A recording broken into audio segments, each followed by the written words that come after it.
Hello to the people that should know me.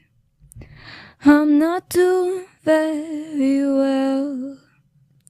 I got anxiety while I was daydreaming. The future isn't looking so bright right now. Don't have a job or even know how to drive.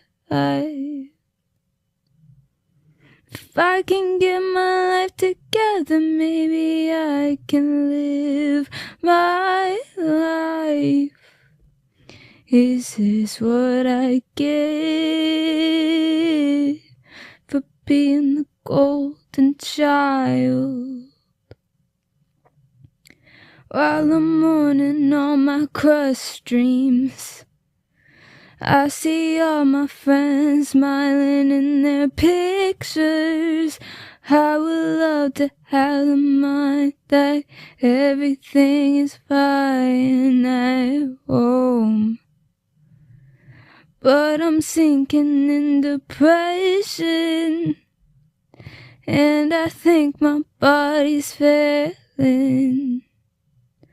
Someone let me see some hope.